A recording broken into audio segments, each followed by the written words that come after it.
¿Cuántas veces has escuchado algo como ese hombre es bueno o es buena gente? Otros dicen yo no soy malo, pero ¿somos realmente buenos? ¿Puede el hombre juzgarse a sí mismo y encontrarse bueno? ¿Puede autocalificarse de buena persona o de mala persona? Generalmente se dice de un hombre que dice ser de sí mismo algo, como por ejemplo, yo soy el cantante más bueno del mundo. En esos casos la gente siente cierta reticencia con ese tipo de persona que dice cierta palabra, ¿cierto? Esta actitud de la gente frente a confesiones de este tipo es inconsciente. Nuestro ser detecta una cierta personalidad narcisista, pero sin hechos que le den el peso a lo dicho por aquella persona. Como este ejemplo. Por ejemplo, si un artista de la televisión o del reggaetón sale en la televisión diciendo yo soy el mejor cantante del mundo, el mejor creador de música del mundo actualmente, usted sabe que ese hombre no es cantante porque no canta y no es músico porque no crea música, pero él se cree cantante y músico, pero no tiene ni una prueba de que sea cantante ni de que sea músico. Lo que ese hombre hace es engañarse a sí mismo, pensando ser lo que no es. Y de eso justamente vamos a estar hablando en este estudio, al que le hemos titulado Malos. ¿Por qué motivo lo hemos titulado Malos? Bueno, porque dice la palabra del Señor que esto en el libro de Mateo, en el capítulo 7, verso 11.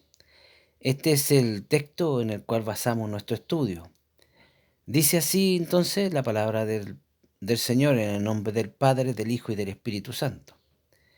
Pero si vosotros siendo malos sabéis dar buenas dádivas a vuestros hijos, cuánto más vuestro Padre que está en los cielos dará buenas cosas a los que les pidan.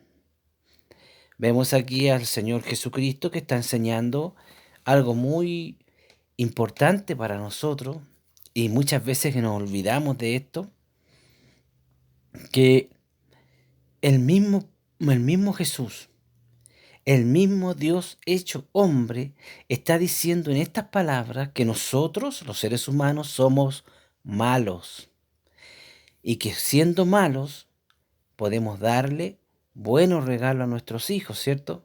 Le podemos dar pan si nos piden pan, le podemos dar fruta si nos piden fruta y no le vamos a dar una piedra o alguna estupidez que no sea lo que el niño nos está pidiendo, ¿cierto?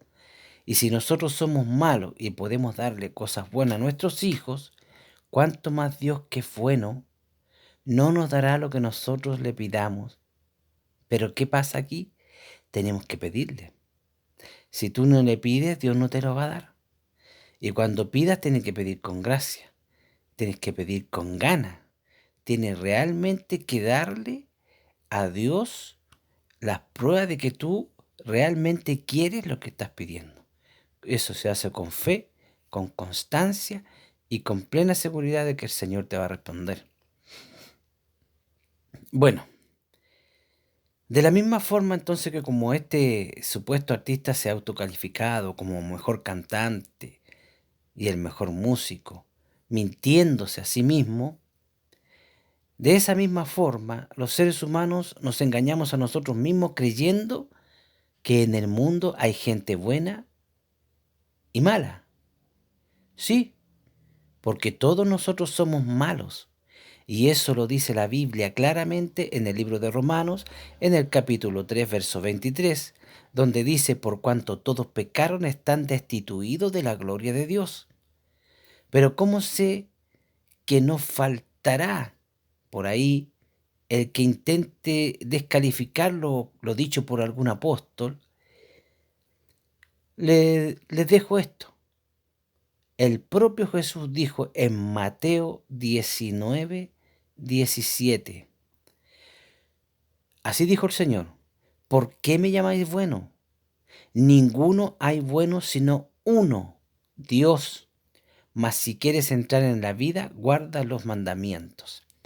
Aquí el Señor está respondiendo ante una pregunta. Mire, acá les voy a mostrar. Déjenme abrir aquí el archivo.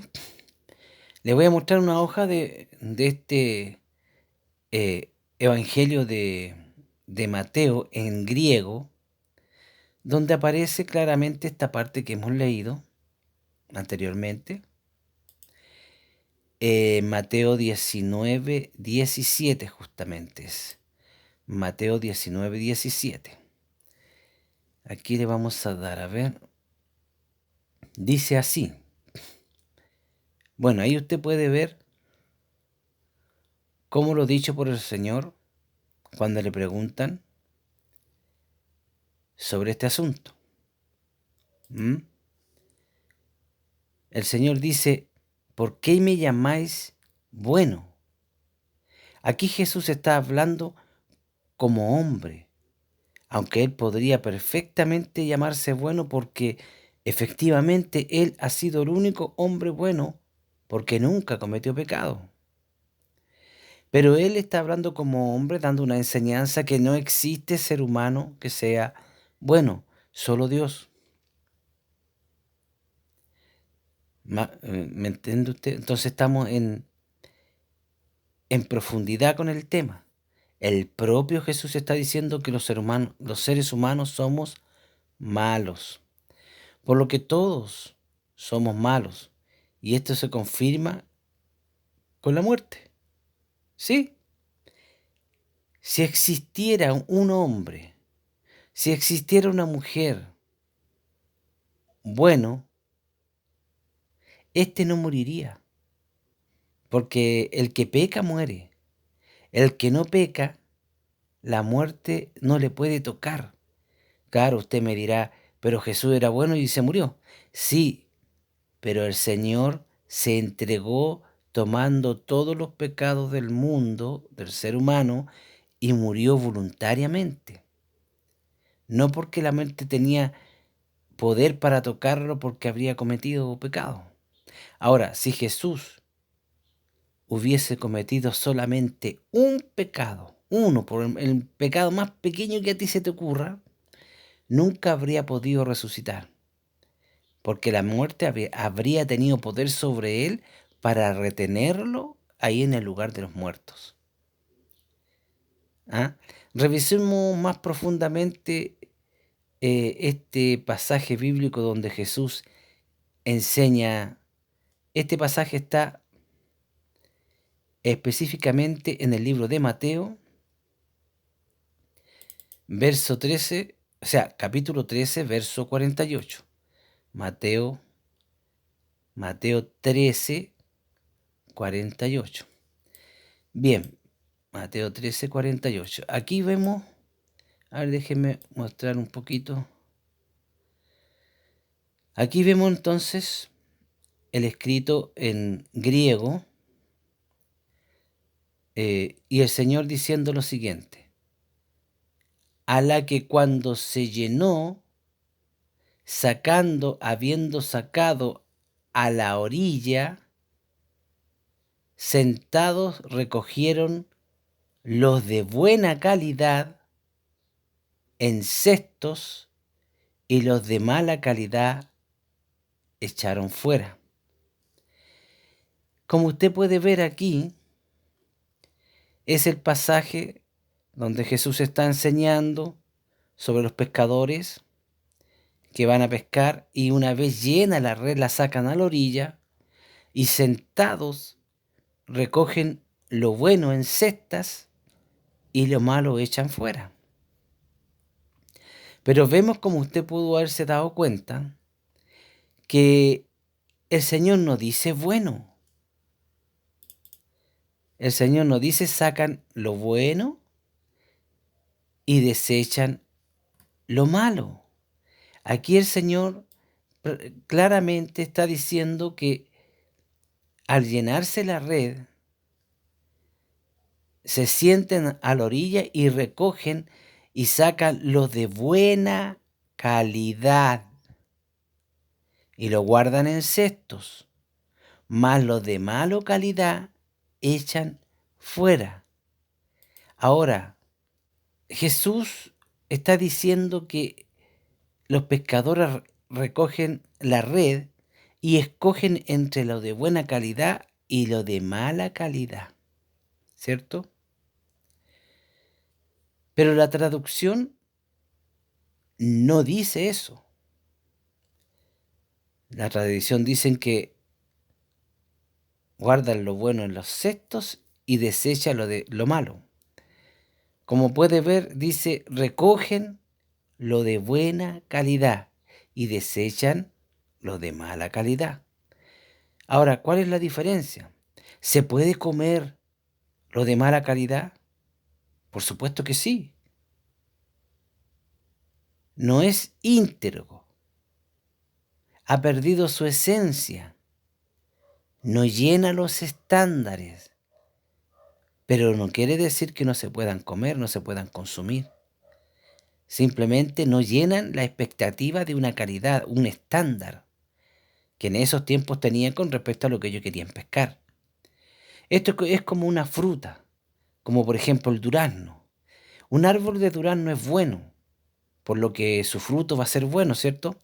Pero ciertos frutos no llenan los estándares de la exportación, por ejemplo, para exportarlo. ¿Por qué no llegan a los estándares? Porque son muy chicos. No dan el calibre que deben tener para ser exportados. No es que estén malos ni que no se puedan consumir, no, simplemente no llenan los estándares. Estos son del mismo árbol, pero son de mala calidad, ¿me entiende? Tienen una cierta enfermedad que está recién en las primeras síntomas manifestándose. Entonces ya no se pueden exportar tampoco, pero sí se pueden consumir. El humano es igual. Pecadores, o sea, somos malos, pero con buena calidad y de mala calidad. Es decir, lo que nosotros acostumbramos decir, gente buena y gente mala. ¿Me entiende usted? No sé si sigue la idea que le estoy entregando. Una pregunta retórica en este caso es necesaria, que se la hago a continuación. ¿Los que están en la cárcel son gente mala y usted es bueno? Si su respuesta fue sí, entonces usted no me ha entendido y yo no he sabido explicarme para que usted me entienda. Ahora mire, recuerde cuando Jesús le dice a los judíos lo siguiente: si no creen que yo soy, vosotros moriréis en vuestros delitos y pecados. Esto significa que Jesús les dijo, si no creen que yo soy Dios, ustedes morirán con todos sus pecados a cuestas y se perderán. Jesús no le dijo esto a asesinos, ni a violadores, ni a terroristas, ni a maleantes. Se lo dijo a personas comunes y corrientes, personas como tú y personas como yo. Gente que trabaja, que estudia y vive su vida sin dañar a nadie, tranquilo, viviendo una vida sana, correcta, sin hacer el mal al prójimo. Y puede ser un hombre muy bueno delante de tus ojos, pero si ese hombre no cree que Jesús es Dios, ese hombre muere perdido eternamente. Así es de fácil la cosa. Bueno, pero lo que quiero demostrar es que la palabra dicha por el Señor tienen que ser bien estudiadas y comprendidas profundamente, Porque no existe hombre que use mejor el lenguaje que Jesús, y Jesús es Dios y Él fue el que inventó el lenguaje. Y todos los lenguajes y todo tipo de mezcla extraña que nos parezca a nosotros, Él inventó todo ese tipo de lenguaje. Y en el transcurso de este estudio, usted verá que sí es importante y la diferencia que Jesús hace entre una palabra y otra, y su enseñanza camuflada que va encubierta con el uso de las palabras, con el uso del lenguaje. Estas son las riquezas que la Biblia nos va entregando y es que están encubiertas para muchos. ¿Ah? Si tú la lees así superficialmente, claro, va a seguir encubierta. Pero si le pides a Dios que te abra el entendimiento, que te dé una forma de entender más su palabra plenamente, Él te va a hacer entender ciertas cosas. Ahora mire, revisemos un poquito acá el, el siguiente pasaje donde Jesús habla de un siervo malo. ¿Ah?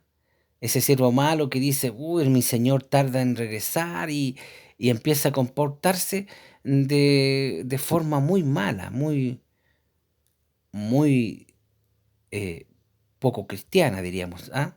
Mire, nuevamente, le quiero mostrar, esto está en Mateo 24:48, por si quiere buscarlo, pero aquí yo quiero mostrarle el escrito en griego, en el diccionario del Nuevo Testamento lineal, para que revisemos la traducción exacta. ¿Ah? La traducción exacta. Aquí está. Y dice entonces, mas si dice el malo siervo, aquel en su corazón de él, tarda en venir de mí el Señor, y comienza a golpear a los consiervos de él, y come y bebe con los que se emborrachan, vendrá el Señor del siervo aquel en el día en el que él no lo espera y a la hora que él no sabe. Aquí vemos entonces cómo un siervo como que se cansa, ¿ah? Se cansa de esperar la venida de su Señor. ¿Y qué empieza a hacer este siervo? Empieza a golpear a sus iguales y empieza a abandonar la vida que le agrada a su Señor, ¿cierto? El siervo amado, ¿cómo le dice el Señor cuando llega a este siervo? Le dice, pero si el siervo malo dijere en su corazón, mi Señor tarda en venir, ¿por qué le llama malo? La respuesta está en el verso 25, ¿cierto? En el que sigue. Es malo porque es negligente. Es decir, este siervo era una persona que no pone el cuidado, la aplicación y la diligencia de vida en su trabajo. Y no contento con eso, viendo que el Señor tardaba en venir, empezó a golpear a sus iguales. Y no solo eso, comenzó a reunirse, a comer y a beber con los borrachos. O sea, usted tiene la palabra y la frase en su boca. Sí, se descarrió. Sí, pero fíjese que Jesús no le llama oveja perdida. Tampoco le dice que el hombre tropezó en su caminar. ¿Cómo le dice? En el griego le dice kakos. Kakos significa en griego literalmente malvado, por hacer el mal, por practicar qué cosa, en este caso la violencia y la vida viciosa. ¿Se da cuenta? Por eso el Señor utiliza ese término de kakos, que significa literalmente malo. Podemos ver la diferencia del uso de esta palabra Incluso malo se usa para el malvado que practica la maldad, como el caso anterior. Pero veamos otro siervo al que se le llama malo, pero no es por la práctica de la violencia y los vicios y el alejarse del Señor, sino que es malo de otra forma distinta. ¿Ah? Mire, vamos al Mateo 25, 26. En Mateo 25, 26 vamos a encontrar esta parte donde vamos a ver la diferencia. Aquí está. Mateo 25, 26 dice, y respondiendo el Señor de él, díjole, malo, usando esta palabra que está aquí, non pe. Creo que debe pronunciarse más o menos así. Non pe. Non pe significa malo. Pero significa malo no por practicar la maldad de la violencia, no por practicar la maldad de vivir en vicios y pecados, sino que malo por no hacer el bien. Hay una diferencia. O sea, malo por no hacer el bien. O sea, una persona puede ser malo, considerado por Dios malo, aunque esa persona no sea un malvado, no robe, no asesine, no hurte, no practique los vicios, no se corrompa, nada de eso, pero también puede ser malo. ¿Por qué? Porque no hace el bien. Hay algo de bien que él tiene que hacer que no hace, por eso que es malo. Esta palabra se utiliza para eso, para referirse a esa persona. Entonces él le dice, siervo malo, siervo, ¿ve? Malo siervo. Y holgazán, sabías que ciego donde no sembré y que recojo de donde no esparcí. ¿Te das cuenta? Él no hizo algo. Por eso que le dice holgazán. Prefirió quedarse ahí tranquilo sin hacer el bien. Eso también es malo. Pero malo diferente de cacos, que es practicar el mal. ¿Te das cuenta que hay diferencia entre uno y otro? Cómo el Señor va usando las palabras, y esas son las palabras que nosotros tenemos que entender para saber de lo que está hablando la Escritura y en este caso el Señor. Entonces vemos acá que el Señor respondió, siervo malo, negligente. ¿Ah? Sabías que yo ciego donde no sembré y recojo donde no esparcí. Nótese que este siervo tiene en común con el siervo anterior que estábamos viendo que practicaba el mal, la negligencia. También este era negligente, pero no era un malvado violento, vicioso, que se apartó del Señor, ¿ah? Porque tardaba en regresar. Este fue malo por no hacer lo bueno con el dinero que su Señor le había entregado por miedo a fracasar y perder el dinero. ¿Te das cuenta? O sea, no hizo el bien por temor, por miedo a fracasar y perder el dinero ese. La diferencia entre el primero y este, esta diferencia está plasmada y está escrita al decirle malo al primero, que se usa la palabra griega kakos, pero a este se le dice non pe, que también significa malo, pero no malo por practicar la maldad como el cacos. ¿Ah? Este practica, se le dice malo porque no hizo algo bueno que tenía que hacer, que se traduce como malo también, pero no por hacer el mal, como dije, sino por no hacer el bien, por quedarse inmóvil, por el miedo a perder el dinero de su señor, porque después cuando el señor volvió, él le devolvió su dinero tal cual como se lo entregó, sin ganancias. Ahora, yo no sé griego, ni el actual, y menos el griego bíblico, que difiere mucho del actual por lo demás. Pero dentro de mi incapacidad tanto de comprender el léxico del Nuevo Testamento, como la gran mayoría de nosotros, ¿cierto? Porque nadie pues nace sabiendo este tipo de idioma, pero anhelo entender más y más la escritura. Y deseo que este anhelo de saber más profundamente la escritura, ojalá se le pegue a todos los que se pueda, a todos los seguidores de Jesucristo, porque hay abundante riqueza de esto y hay mucha enseñanza oculta si nos vamos fijando en el significado que tienen las palabras exactamente en el idioma en el que se escribió el Nuevo Testamento. De ahí es que de ahí salió la idea de lo que hoy se llama como el léxico, ¿ah? Del estudio del léxico palabra por palabra, que es llamada la exégesis, que estudia justamente el significado de la palabra, el significado que se le dio en el momento oportuno en el que se dijo, quién la dijo, a quién se lo dijo, en el tiempo en que se lo dijo. ¿Me entiendes tú?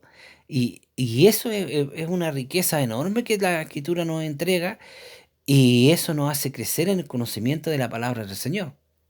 Ahora, mire, revisemos Juan 5:29. En Juan 5:29 vamos a encontrar, por mientras que usted lo busca, aquí el Señor está hablando de de la resurrección. Y fíjese lo que dice en una parte, dice, y los que hicieron lo bueno saldrán a resurrección de vida, mas los que hicieron lo malo a resurrección de condenación. Vamos a ver esto en la Escritura. ¿Mm? Me parece que era 5:29, si no me equivoco. Sí, ahí está, dice, y saldrán los que lo bueno hicieron a resurrección de vida, y los que lo malo practicaron a resurrección de juicio. Ahora fíjese bien la palabra que usa aquí, malo. Aquí de nuevo está la palabra malo, y usted ve que aquí hay otra palabra griega que no es la misma que usó anteriormente, ni la que fue usada antes. No es ni caco, no es ni neupé. Aquí es tauca, tauca. Y también significa malo. Pero estos son los que practicaron lo malo. ¿Te das cuenta? Tiene otro significado. Eh, eh, eh, Tiene otra connotación, por lo tanto, si tiene otro significado, ellos le dan otra palabra que significa malo igual, pero tiene otro tipo de profundidad esa palabra. Por eso que es el cambio de palabra, por eso que se le da otro. Aquí no es caco, como dije, tampoco es neupé, es teucá. Debería, bueno, lo más cercano a lo como se pronuncia, teucá. Ya tenemos entonces tres palabras griegas que significan malo: cacos, neupé y teucá. O también puede traducirse como taiucá. ¿Ah? Esto para referirse a otro tipo de persona. Estos son los que serán resucitados para el juicio final y serán echados al fuego y azufre. Esto es el lago de fuego y azufre. ¿Comprende usted la profundidad del idioma? Lo que nos está enseñando aquí. Mire, fíjese bien una cosa. Fíjese bien. Los llamamos malos, pero ellos al menos tenían, por lo que estamos viendo aquí, al menos tres palabras distintas para recibirse a malo, que tienen un significado implícito, cada una de ellas, pero también tienen un significado compartido. ¿Ah? O sea, yo diríamos que se entrelaza entre las tres palabras. Lo último creo lo entendemos, ¿ah? Lo compartido, lo parecido que es la palabra, pero su significado implícito, ese propio significado propio que tiene cada una de las palabras, ese es lo que tenemos que entender, porque ese es el que nos va a dar un significado que hasta el momento ha estado un poquito encubierto. Esto es solo un simple grano de arena para completar una playa. Es eso. Nada más que eso. Tenemos tres palabras que dicen malo, pero cada una de ellas tiene un significado implícito particular de ella misma y a la vez un significado que se entrelaza con las otras. Entendemos y cualquier persona puede entender lo que se entrelaza, pero vamos a ver el significado exacto de cada una de ellas y por qué están siendo usadas y por qué no se usa siempre la misma palabra para decir malo. Ahora, si no están convencidos de lo que le estoy diciendo, revisemos algo. Hoy, en el mundo cristiano, existe una pelea inmensa de dos grandes grupos, ¿ah? Y están divididos y muchos pelean. Los que dicen, por ejemplo, que la salvación se pierde y los que dicen que la salvación no se pierde. Uno de estos grupos, que Judas Iscariote era apóstol y por lo tanto era un convertido al Señor y se perdió. Los otros dicen que Judas nunca se convirtió y por eso traicionó al Señor y se suicidó y se perdió. Esa diferencia eh, tiene punto final si uno lee la Biblia, hermano. Jesús precisamente, el Señor, bendito sea su nombre, dice quién era realmente Judas. Y que me disculpen los señores de las escuelas de pensamiento cristiano. Yo sigo lo que Jesús, mi dueño, enseñó. Y mi Jesús lo dejó escrito en la Biblia. Y quiero mostrarles a ustedes lo que el Señor dijo. Jesús le respondió a sus apóstoles lo siguiente, a modo de pregunta. ¿No os he escogido yo a vosotros los 12 y uno de vosotros es diablo? ¿Qué está diciendo Jesús con esto? La misma Biblia, en el capítulo que sigue, dice que esto decía Jesús de Judas, que era el que lo iba a traicionar. Pero aquí el Señor está diciendo que Judas es diablo, es decir, es un ministro del diablo, es un ministro que está trabajando para Lucifer de forma encubierta. ¿Ya? Mire, aquí está la hojita del diccionario en griego. En el capítulo verso 70 dice, respondióles Jesús, no yo os a los 12 escogí, y de vosotros uno diablo es. Aquí está clarito la palabra diabolos en griego. Diabolos, ese es el nombre del diablo, de Lucifer. Y Jesús está diciendo que Judas es diabolos. En ese momento en que él lo está diciendo, Judas es apóstol, escogido por él mismo. En pocas palabras, Jesucristo está diciendo que Judas es del diablo. ¿Se da cuenta? El fin de la discusión llegó ahí. Judas era nombrado apóstol, pero era del diablo, o sea, siempre lo fue, y el Señor sabía que nunca se convertiría. Y muchos, por supuesto, en estos momentos dirán, pero ¿y para qué lo nombró apóstol entonces? ¿Para qué perdió su tiempo hablando del Evangelio? Por una razón muy simple, pues querido amigo, porque el Señor es justo y le da a todos los seres humanos la misma oportunidad de oír el Evangelio. Por eso es que nos mandó a nosotros a predicarle a toda criatura.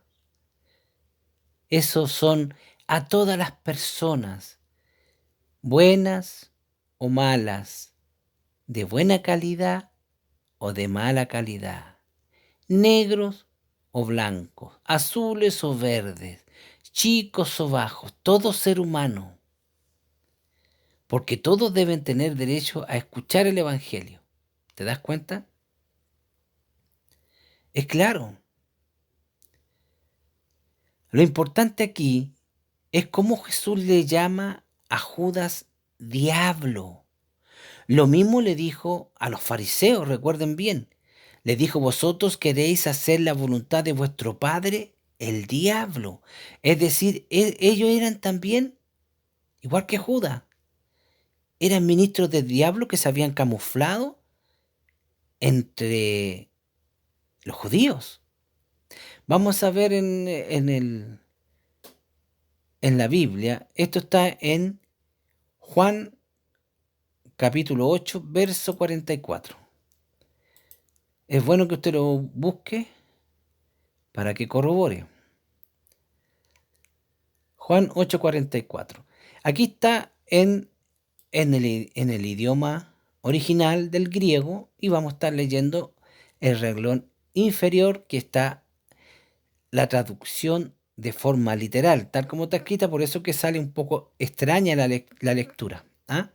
Dice así, vosotros del padre del diablo sois, y los deseos del padre de vosotros queréis hacer. O sea, se entiende clarito, vosotros sois de su hijo, de vuestro padre el diablo. Y aquí está el nombre, ¿ve? Diablo.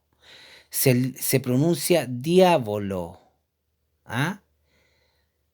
Nuevamente usa esta palabra, diablo, para referirse a los fariseos, lo mismo que a Judas, que le pertenecían y eran del diablo, y que no se iban a convertir a Jesús porque eran del diablo. Ahora, esto Jesús lo hace porque Él es Dios. Él sabe perfectamente si usted, por ejemplo, el día de mañana va a engendrar un hijo, antes de que usted engendre ese hijo, el Señor ya sabe si ese hijo es del Dios o es del diablo, porque Él sabe todo. Nosotros no. Por eso que nosotros tenemos que predicarle a todo el mundo. No sabemos quién va a ser salvo y quién va a ser, no lo va a ser. ¿Mm? Lucifer tenía a sus discípulos encubiertos en el corazón del judaísmo, como el día de hoy los tiene en el corazón del cristianismo. Hay muchos que hablan de Jesús, se llenan la boca con Jesús, pero no hacen las cosas que Jesús mandó hacer. Ahora, cuando el Señor se fue al cielo y luego envió el Espíritu Santo, los discípulos trabajaron diligentemente y en el libro de los Hechos vemos cómo unos inconversos que andaban por ahí, habiendo visto cómo los cristianos echaban fuera los demonios en el nombre de Jesús, estos, estos incrédulos o estos no convertidos a Jesucristo trabajaban haciendo exorcismo, o sea, echando espíritus inmundos. Y justamente tenían a un hombre ahí que estaba poseído por un espíritu inmundo y ellos empezaron a usar el nombre de Jesús para poder echar ese espíritu inmundo. Y fíjese usted lo que pasa aquí. El espíritu inmundo dice conocer a Jesús. ¿Ah? Y recuerda también, y también dice conocer a Pablo, pero que a ellos no los conocía y se tira encima de ellos. Ahora, lo importante de todo eso es revisemos la palabra que utiliza aquí la Biblia para referirse al espíritu inmundo. Tome muy en cuenta eso. Quiero que revisemos eso. Vamos al libro de los Hechos en el capítulo 9:15. En el libro de los Hechos, en el capítulo 9:15, usted puede ver ahí ve, ahí está. Dice espíritu inmundo, ¿cierto? ¿Cómo es? Espíritu noumpe. Espíritu noumpe. No sé usted, pero ¿qué pasa aquí? ¿Por qué se usa la misma palabra que el espíritu inmundo, sabiendo que Jesús usó esa misma palabra para referirse al siervo malo del que hablamos anteriormente? Ese de que no quiso, del negocio, por miedo a perder el dinero. ¿Recuerdan lo que estuvo hablando? El que no invirtió el dinero que le dejó su señor. El Señor le llamó siervo malo y usó esta palabra, no un pe. Y aquí le están diciendo al espíritu non-pe, es decir, espíritu inmundo. O sea, non-pe aquí está siendo usado como inmundo, asociado a espíritu. O sea, un ser demoníaco, un ser que está perdido. ¿Se da cuenta? Y esto sabiendo que Jesús usó esta misma palabra para referirse al siervo malo, que no negoció por miedo a perder el dinero. ¿Será que este siervo era del diablo, como el espíritu inmundo? Por eso que le dice aquí la Biblia espíritu neumpe, y al siervo malo el Señor le dijo siervo neumpe. ¿Será que era del diablo? El libro de los Hechos le llama neumpe a un espíritu demoníaco. Ahora, no creo que ese siervo haya sido del diablo, porque si fuera a ser Jesús le habría llamado diablo, igual que a Judas e igual que a los fariseos, ¿cierto? Y no lo hizo. Le dijo siervo neumpe, pero usó esta palabra neumpe, la misma que usan para decir espíritu inmundo, o sea, espíritu neumpe. ¿Ah? ¿Cuál sería entonces la segunda opción, ya que no puede ser un hijo del diablo? Esta sería que el siervo estaba inducido, estaba paralizado por un miedo causado justamente por un espíritu inmundo, un miedo que no lo dejó hacer el bien que él tenía que haber hecho.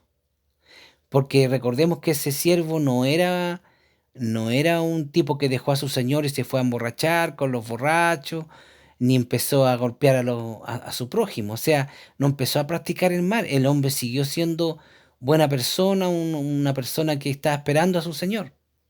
Y no se gastó tampoco la plata, la guardó. Pero no hizo lo que tenía que hacer con esa plata. ¿Por qué? Porque había un espíritu que estaba paralizándolo para que no hiciera esto. Y el Señor le llamó que era un haragán, que no hizo lo que tenía que hacer con esa plata. O sea, no trabajó. ¿Por qué no trabajó? ¿Por qué no llevó la plata al banco para que ganara los intereses? Porque por ahí no se habría perdido la plata. No había miedo de perder la plata si la lleváis al banco, porque la lleváis, sabes que tú en 2, 3, 4, 6, 10, 20 meses, la plata tiene sus ganancias. ¿Y por qué no lo llevó ahí? Porque el espíritu inmundo ni siquiera quiso dejar que hiciera algo provechoso para su Señor. Se da cuenta cómo al revisar el léxico griego, palabra por palabra, el uso que se le da a la escritura no es coincidencia, es porque lleva enseñanza implícita para nosotros. No olvidemos que el Jesús vino al planeta Tierra en el tiempo oportuno. Eso quiere decir que en el momento exacto, justo en el que Él tenía que venir.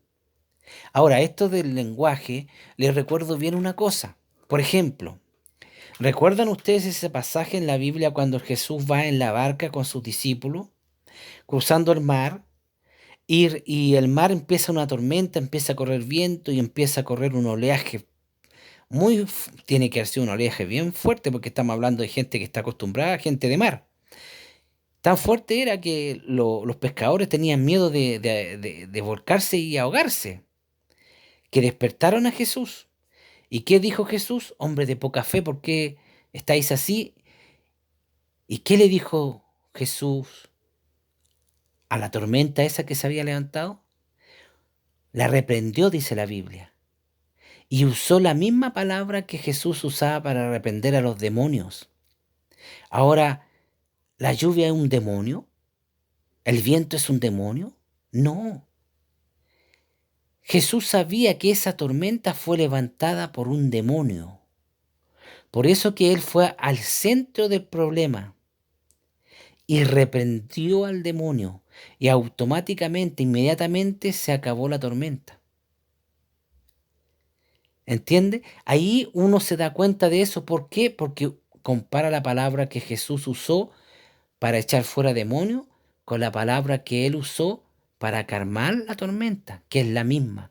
Lo que nos está diciendo que esa tormenta estaba siendo causada por un demonio. Es decir, hay demonios que pueden causar tormentas. Ay, ay, ay.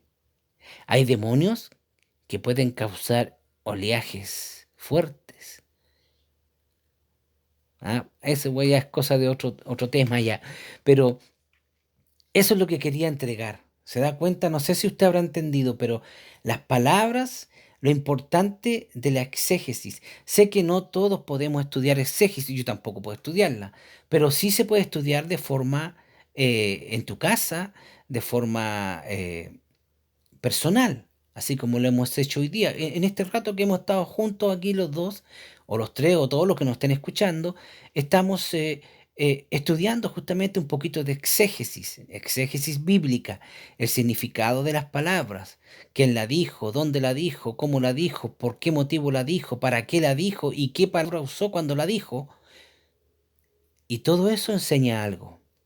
Ahora, para terminar, quiero hablar un poquito de forma un poquito más extensa con dos palabras que están asociadas a malo, ¿ah?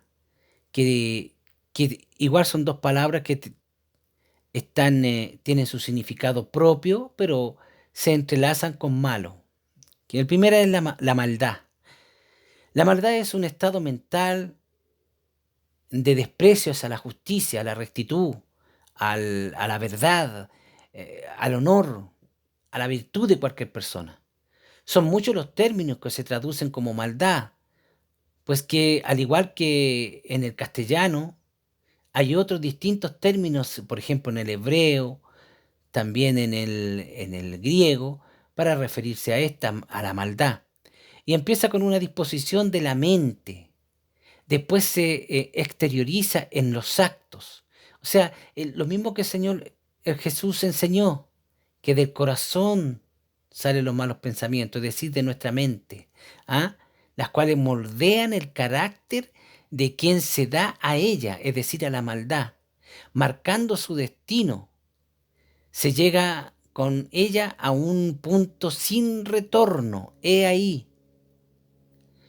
Cuando se llega a ese punto sin retorno con respecto a la maldad, es cuando la persona ya está, como nosotros decimos, cuando tocó fondo. Cuando el alcohólico, cuando el drogadicto, cuando el asesino tocó fondo, ya cuando llegó al fondo, y nosotros sabemos que ahí tiene que haber una reacción, cuando llegan a ese fondo, ¿cierto? Y ahí es cuando la gente a veces se recupera, pero la mayoría no se recupera. Por eso se llama sin retorno, ya no hay forma de volver atrás. La maldad. Hay otra que es un poquito más, digamos, una palabra más acariciada, por decirlo así, que es la malicia. Y la malicia será muy acariciada, será muy coquetona, pero profundamente mala. Mala porque la malicia es mala, es la mala disposición, el mal ánimo hacia otra persona o hacia un conjunto de personas, generalmente escondida. Se esconde bajo una apariencia engañosa. Esos son los que usted dice, los calladitos son los peores, ¿se acuerdan? Los calladitos son los peores porque no manifiestan. ¿Te das cuenta? Ahí hay malicia. Los fariseos, por ejemplo, sentían esta hostilidad contra Jesús. Era un odio, pero extraordinario, que ellos lo camuflaban. Pero ellos tenían esa malicia en contra de Jesús. Pero en ocasiones intentaban ponerle trampas, ¿recuerdan? Aparentando una actitud amistosa, mostrándole, diciendo, Señor, tú que siempre hablas lo recto, hablas lo bueno, como tirándole flores, y ahí después van y van con la pregunta capciosa, la pregunta para dejarlo mal a Jesús. Ahí está la malicia y la maldad. Este es el estudio que me ha nacido hacerles con respecto a esta palabra, malo, con respecto a este léxico. Ojalá que usted se interese cada día más en escudriñar la escritura, porque lo que hemos hecho en este instante fue justamente eso. Hemos escudriñado. Una cosa es leer la escritura, otra cosa es estudiar la escritura. Y hay otra cosa un poquito más profunda, que es escudriñar. ¿Sabe por qué es más profundo? Porque escudriñar es hurguetear, es eh, buscar lo oculto, es sacar todas las ramas, todas las fibras que tiene una cuerda de seda, una por una, fibra por fibra. Escudriñar es eso. Va implícito estudiar, pero es revisar, investigar, buscar aquí, buscar allá, buscar todos los métodos habido y por haber para poder llegar a un fin común que sería ver qué significa malo en la Biblia. Y eso es lo que hemos hecho. Espero que haya sido de su agrado este estudio. Espero que lo haya entendido y si no es así, espero sus comentarios. Los estaré esperando. Hasta la próxima.